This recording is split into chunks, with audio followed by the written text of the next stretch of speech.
네, 미국의 물가 상승이 심각한 데다 제롬 파월 연준 의장의 신뢰마저 떨어지면서 글로벌 증시가 약세를 면치 못하고 있습니다.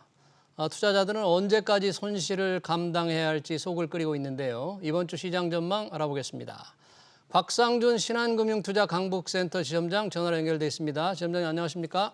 네, 안녕하세요. 곽선진입니다. 네, 자, 미 연준의 빅스텝 0.5%포인트 금리 인상의 충격 계속되고 있습니다. 시장이 지금 헤어나질 못하고 있는 듯한 느낌인데요. 뭐 반등의 기회가 없을까요? 어떻게 보세요? 일단 채권 시장이 패닉에 빠져 있어요. 왜냐면은 채권 시장이 도대체 얼마의 금리를 적정한가에 대한 프라이싱을 제대로 못하고 있는데요. 지금 10년물 국채 금리가 미국 기준으로 3.1%가 훌쩍 넘었지 않습니까? 네. 연초만 해도 채권 시장 이런 정도로 금리가 오를 거라고 생각한 사람 없었을 것이고요. 채권 시장 참여자들조차도 현재 금리 감당하기 좀 어려울 텐데요. 왜 그러냐면 이번에 파월 의장이 했던 얘기들을 감안해 보면 50bp 금리 인상이 이번뿐만 아니라 향후 5월달과 6월달과 7월달에 걸쳐서 세 달의 연속, 석 달 연속 이어질 것이고, 그리고 또 그 다음에도 상황을 보면서 금리 결정을 하겠다. 근데 어떤 상황을 보느냐? 연준이 말하는 제일 중요한 상황은 인플레이션도 인플레이션입니다. 고용 쪽에서의 인플레이션입니다. 고용과 임금의 인플레이션이 지금 아주 강하고 이쪽에 대한 수요를 죽여야 된다라는 얘기를 하면서 금리를 올렸거든요. 그러니까 채권시장 입장에서는 야 이거 진짜로 금리를 많이 올리겠구나 네. 라고 깨닫기 시작한 거죠. 그래서 네. 채권시장이 패닉에 빠졌고요. 채권시장이 패닉에 빠지니까 성장주들에 대한 할인폭이 조금 커진 상황인데요. 네. 지난 주말 그래도 채권 시장보다는 주식시장이 좀 낮습니다. 미국 시장 기준으로. 그래서 이번 주 중에 어떻게 숨고르기를 할 수 있을지 좀 모르겠는데 예. 오늘도 그렇고 11일까지 연속으로 해서 연준 총재들의 발언들이 있습니다. 여기서 75bp 얘기하는 사람 분명히 있을 거거든요. 그래서 네. 그 부분이 좀 강하게 강조가 된다면 시장은 조금 더 흔들릴 수 있을 것 같고요. 그런데 이제 50bp를 주장하는 사람들이 훨씬 더 압도적인 다수라면 시장은 조금 안정을 찾을 수도 있지 않을까 하는 생각은 네. 하고 있습니다. 네. 채권 시장이 이제 패닉에 빠졌다. 결국 금리가 계속 오를 거라는데 파월 의장이 왜 0.75%포인트 인상 가능성을 배제했지 않습니까? 기자회견에서. 그런데 왜 시장에서는 여전히 그럴 가능성이 있지 않나 이렇게 예상을 한다면서요?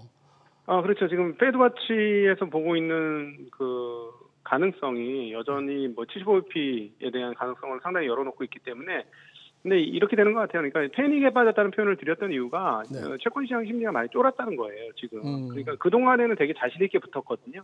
네. 너희들 금리 올려봐라. 경기 죽을 거야. 그러니까 너희들은 그렇게 금리를 많이 못 올릴 거야 하던 게 채권 시장의 생각이었거든요. 예. 그런데 펀치를 맞고 나니까 정말 아픈데? 이거 진짜 펀치인데? 이렇게 생각이 바뀐 거죠. 예. 그러면서 얘네들이 하는 대로 정말로 금리를 50bp 빅스텝 3번 올릴 뿐만 아니라 블러드가 하는 얘기처럼 75bp도 또 올릴 수 있겠네. 근데 최근까지 연준 총재들의 발언 플로우를 보면 예. 먼저 선빵을 누가 날리냐면 블러드가 날립니다. 블러드가 선빵을 날리고 네. 그 블러드가 그거를 날리고 나면 그 뒤에 블러드에서 다른 매파적인 발언을 하고 나면 네. 그렇죠. 그러면 그 다음에 다른 그 총재들도 어조가 바뀌어요. 어조가 바뀌면서 블러드가 얘기한 것에 동의하는 쪽으로 슬슬 넘어가죠. 그러니까 지금 수많은 비둘기 연준 총재들조차도 이제 50bp 얘기 안 하는 사람이 없지 않습니까? 심지어 사실 파월도 비둘기라고 표현할 수 있는데 파월조차도 이번에도 50bp, 다음에도 또 각각 50bp 이런 얘기를 한다는 건 네. 그만큼 그 상황들이 실제로 그 데이터가 그렇다는 것이고 네. 그러니 그동안에 진행되는 상황을 보니까 블러드가 먼저 펀치를 날려놓고 다른 총재들도 그렇게 논리적으로 다 설득이 되면서 그런 식의 스텝이 나오니까 네. 야 이거 블러드가 얘기했던 75bp가 진짜로 먹힐 수도 있겠구나라고 생각을 하는 거죠. 네. 지금 연준 총재 블러드 외에도 한두 명은 75bp 얘기를 하고 있습니다. 아, 그래요? 그래서 네. 시장에서 0.75%포인트 인상을 예상하고 있군요, 여전히. 근데 실제로는 7호보다는 50bp 확률이 훨씬 높아요. 저희가 보기에는. 저 네. 개인적인 의견입니다만은. 예. 그럼에도 불구하고 왜 그러면 채권 시장이 이렇게 패닉 속에 빠져 있느냐. 따져보세요. 지금 여기서 0.5, 0.5%씩 두 번 올리면 예. 금리가 바로 2% 올라갑니다. 근데 네. 그 다음에 연말까지는 금리를 안 올릴 것이냐? 그것도 아니거든요. 음. 그럼 연말 소위 말하는 연준이 얘기했던 중립금리는 2.5% 근처까지 정말 가겠네. 네. 라는 생각을 했기 때문에 패닉에 빠진 것이고, 그럼 내년에는 끝나? 라고 생각했을 지금 상황에서 보면은 인플레이션도 안 끝날 것 같고, 인플레이션이 안 끝나면 내년에도 금리 인상 스텝이 밟아질 것 같은데 라고 생각하면서, 심지어 내년도 연말 기준으로 지금 채권 시장에서 생각하고 있는 바는 기준금리가 3.75%까지 올라갈 것이다 라는 생각을 하고 있어요. 예. 그래서 그러다 보니까 채권 금리가 계속해서 고공행진을 하고 있고 떨어질 기미를 안 보이고, 네. 그러니까 당연히 소위 말하는 멀티플이라는 건 우리가 이제 PER 배수라고 따지지 않습니까? 나스닥이나 이런 거 따질 예. 때 뭐 30배 이상 주기도 했었는데 음. 갑자기 금리 비용이 올라가니까 멀티플을 주던 시장이 옛날처럼 많이 주기가 좀 애매해진 거죠. 네.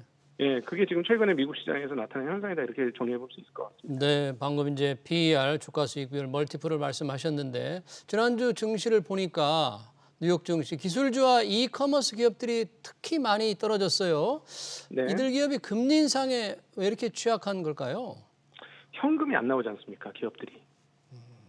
예, 옛날에는 꿈을 먹고 얘네가 성장할 수 있어 이러면은 현금 흐름을 만들어주지 못해도, 즉 못 벌어도 야 이거 미국 나중에 시간이 지나면 커질 거야. 예를 들자면 뭐 리비안 이라든가 그다음 이런 회사들이 야 이게 장래에 테슬라처럼 될 거야 이러면 자금 조달 비용이 없을 때는 얼마든지 돈을 쳐줄 수가 있는 거예요.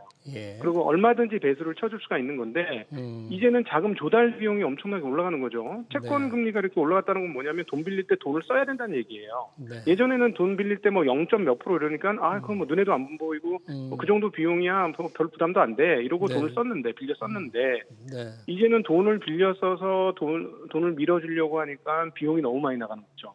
이렇게 되니까 야 너 진짜 돈 벌어줄 수 있어? 라는 의문이 생기는 거죠. 왜냐하면 나 돈 비용 나가는데 네. 그러니까 성장주들에 대해서 가격을 쳐주던 것이 네. 옛날만큼 가격을 못 쳐주게 되는 겁니다. 그렇군요. 예. 그래서 성장주들이 당연히 좋지 않을 수 있는 그럴 수밖에 없고 특별히 실적이 안 나오는 애들은 더 많이 안 좋습니다. 네. 예.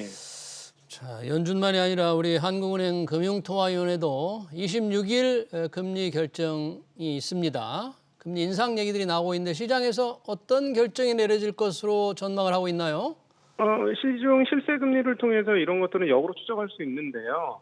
한국의 지금 금리를 보시면 지금 한국 10년물이 3.4, 그다음에 5년물이 3.32, 그다음에 3년물이 3.08입니다. 네. 그러니까 이거는 기준금리가 한 2% 내외 또는 그 이상이 될 거라는 것을 예상한 가격 매김이죠. 네. 그래서 당연히 5월 달에 금리 인상할 수밖에 없을 것이다라고 시장에서는 보고 있고요. 5월 달이 끝이 아니라 다음번 금융통화위원회에서도 또 금리를 올릴 것이다라는 예상을 하고 있고요. 근데 현재 그거는 너무 뻔한 얘기고 한국은행이 금리를 올릴 것이다라는 얘기. 예. 요 다음 스텝을 좀 생각을 해보셔야 되는데 예.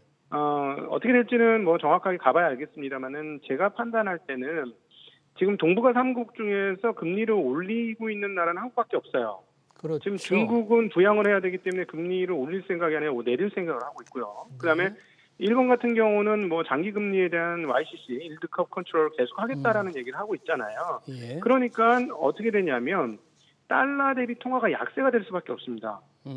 어쩔 수가 없어요. 왜냐하면은 미국은 긴축해서 금리를 올리고. 시중에 있는 돈을 땡기겠다는 입장이고 예. 얘네는 계속 돈을 풀겠다는 입장이 명확하니 예. 당연히 돈을 시중에서 땡기고 금리로 많이 주겠다는 쪽으로 사람들이 넘어가니까 달러 강세가 나타나는 건데 예. 근데 한국은 그렇지 않다는 거예요. 중국하고 일본하고 다르다는 거죠. 예. 그러니까 한국 같은 경우는 조금 애매한데 이걸 어떻게 읽을 것이냐 이건데 한국은 내 생각에는 시간이 갈수록 네.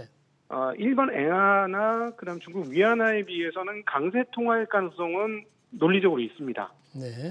우리만 금리를 같이 올리고 있으니까. 금리를 올리니까. 네. 예, 그러니까 만약에 우리가 계속 금리를 보조를 맞춰서 올려가면서 어느 시점 되어서 위안화하고 엔화 대비 강세가 기조화되고 네. 그리고 달러 대비로도 약세가 멈추는 상황이 되는 순간이 외국인들이 더는 안 빠져나가는 상황이 될 수도 있겠죠. 네. 그렇긴 하지만 지금 연준이 금리를 빠른 속도로 올리면 우리가 비록 금리를 올리더라도 요즘 한국은행이 뭐 0.25%포인트밖에 안 올리니까 그렇게 간다면 곧 한미 금리가 역전될 가능성이 있다. 그러면 증시나 외환에 많은 영향을 미칠 것이다. 이렇게 우려를 하던데요. 네, 맞죠. 그거는 맞는 말이고요. 왜냐하면은 지금은 이제 금리 격차가 있으니까 예. 25bp씩 우리 한국은행이 올린다고 해도 괜찮지만 저기서 3번 연속 이번에 50bp를 포함해서 3번 연속해서 2%까지 올려버리면 2% 올리는 시점부터 우리하고 이제 비슷해지거나 역전되기 시작하는 상황인데요. 그러면 이제 그런 걱정을 하는 거는 자연스럽다고 보는데 과거에도 역전이 된 적은 있어요. 근데 이제 제가 보기에는 중국이나 일본에 비해서는 금리 차이가 우리가 확실하게 있기 때문에 그런 측면을 시장에서 감안을 해준다면 예. 그만큼은 상대적으로 좀 좋아지지 않겠나라고 보는데 지금 말씀하신 대로 그 기조는 살아있고 그것들이 지금 가격이 반영되고 있고 금리에 반영되고 있다라고 생각하고 있습니다. 네, 말씀하신 대로 중국은 지금 금리를 오히려 내려야 할 상황. 그만큼 경기가 안 좋은 것 같고 증시도 안 좋은데요. 이 가장 큰 게 뭐 코로나 경제 봉쇄의 영향입니까? 어느 정도 이게 지속될 것 같습니까? 지금 뭐 중국은 이번 1분기에 추유의 일이 벌어졌는데 부동산 판매나 이런 것들의 지표들이 확연히 떨어졌고요. 그다음에 약간 완화적인 스탠스를 취했음에도 불구하고 부동산 가격이 안 올라가요. 과거 역사적으로 없던 일이거든요. 그러니까는 전반적으로 경기가 다 안 좋다라는 것이고 그다음에 외통수에 걸려 있죠. 지금 제로 코로나 정책을 하게 되니까 이 제로 코로나 정책으로 인해서 이동성이 확 떨어졌습니다. 그러니까 물류가 안 되고요. 그래서 지금 뭐 소비는 끝났다. 상반기 볼 거 없다라고 봐도 될 정도고 이 제로 코로나 정책을 펼쳐야 사람들이 뭐 돈을 쓰던가 말던가 할 거 아니에요. 네. 근데 전혀 그게 안 되고 있기 때문에 그 부분에서 어렵고 그러니까 5.5% 경제 성장하겠다고는 그 대의 명분은 세워놨고 그러면 이제 방법이 뭐냐? 돈을 엄청나게 풀겠죠. 돈 푼다. 중국은 앞으로 돈을 엄청나게 풀 겁니다. 엄청나게 푸는데 문제는 뭐냐면 이렇게 소비를 꽉 막고 있으면 소비 쪽으로 돈이 안 들어오잖아요. 그러면 아마 그 기존의 인프라나 이런 쪽으로 돈이 들어가면서 그쪽에 일부 그 소폭의 버블이 올 수는 있겠고요. 전반적으로 경기가 회복되기까지는 중국의 제로 코로나 정책이 조금 풀려야만 뭔가 감이 오지 않겠느냐 이렇게 보고 있습니다. 그래서 시간이 좀 걸릴 것 같고요. 예, 시간이 걸린다. 6월 안에 6월 달에는 쉽지 않을 것 같다라는 생각은 하고 있습니다. 근데 주가가 상당히 많이 빠졌죠. 그거를 알고 반영은 하고 있는 겁니다. 일부. 네. 경기 회복에 돈을 중국 정부가 풀어도 회복되는 데는 많은 시간이 걸릴 것이다. 좀 걱정스러운 예상이네요. 네. 자, 우리나라로 좀 돌아와서 그동안 많은 사람들이 주식을 샀던 플랫폼주, 뭐 카카오, 네이버 굉장히 하락을 했지 않습니까? 최고점 대비 거의 절반 수준인데 뭐 실적 부진에 대한 걱정입니까? 아니면 이 코로나와 관련된 겁니까? 가격이 너무 올랐죠, 사실은. 그러니까 사실 기업 투자라고 하는 거, 주식 투자라고 하는 거는 기업에 대한 투자지 않습니까? 그리고 주주가 된다라는 건 기업과 동행한다라는 개념을 가지고 있는 거거든요. 근데 그러면은 이제 우리가 소위 말하는 이 회사가 얼마가 적정가냐라는 걸 얘기할 때는 성장률과 이익률의 함수예요. 그러니까 말이 너무 어려운데 쉽게 얘기하면은 그 회사가 돈을 얼마를 벌어주는데 근데 얼마나 잘 버는데 에 따라서 잘 벌면 우리가 배수를 높게 쳐준 거죠. 1년 이익에 얘가 돈 잘 벌어 20배 30배도 전혀 문제 없어 이렇게 얘기하는 거고 돈을 그냥 벌기는 버는데 그냥 꾸준히 벌지 많이 늘어나진 않아 이러면 1년 이익 대비 뭐 한 10배 12배 15배 주는 거고요. 이게 주식시장의 이게 메커니즘 아닙니까? 근데 사람들의 기대가 너무 컸던 거예요. 미국에서 빅테크들이 좋으니까 한국에서도 그거하고 유사한 업체들은 카카오 네이버네 이러면서 가격을 많이 줬어요. 많이 주니까 이익 대비 주가가 너무 올랐던 거죠. 근데 이제 일단 네이버 같은 경우는 작년도 기준으로 그 단기순위 그 특별한 이익 빼고 평균치로 따져보면 영업이익이 한 1조 3천억 나오는 회사입니다. 그런데 지금 시가총액이 45조거든요. 그럼 뭐 한 30배 정도를 준다고 하면은 한 40조 정도가 돼요. 그러니까 아마 여기서 조금 더 추가로 떨어진다면 밸류에이션 매력이 생기기 시작하는 걸 수도 있을 것 같습니다. 왜냐하면 이 회사는 펄을 30을 정도 주는 게 합리적이라면 그렇다는 거죠. 네. 네, 그렇죠. 왜냐하면 이 회사는 매출 성장을 하고 있고 네. 그다음 매출액 대비 이익률도 다른 회사보다 높습니다. 영업이익률이 20%가 나오는 회사예요. 예. 근데 한국 같은 경우는 일반적으로 평균 영업이익률은 10% 내외거든요. 예. 그러니까 일반적인 기업에 비해서 2배 정도의 영업이익률을 가지고 있고 이렇다면 2배 이상의 밸류에이션 줄 수 있다. 그리고 성장하는 기업이니까 그러니까 2배 플러스 알파의 성장률을 줄 수 있다. 이렇게 보면 네. 조금 더 떨어지면 이제 적정가로 떨어지는 거 아니냐. 적정가 수준에 들어온 거 아니냐. 그럼 그동안엔 뭐냐. 가격을 너무 많이 줬다 시장에서. 그렇군요. 네. 네, 그렇게 보는 게 아니 근데 이게 좀 예. 실전 투자해보는 저희 입장에서는 되게 답답한데요. 네. 항상 이 심리라는 건 좀 시장을 과하게 부풀리기도 하고 또 과대하게 축소시키기도 합니다. 네. 그래서 투자자분들이 자기 자신을 지키려면 과하게 부풀리는데 마음이 흔들려서 안 되고 그리고 지금처럼 좀 과하게 평가 절하를 시키는데도 또 너무 위축돼서도 안 돼요. 네. 그러니까 그 중심을 지켜가려면 결국 답은 없어요. 답은 기업의 실적에 근거한다라는 기업의 실적에 근거해서 예, 그렇게 투자를 하는 게 음. 장기적으로 분명히 맞는 길이다라는 네. 말씀드리고 싶네요.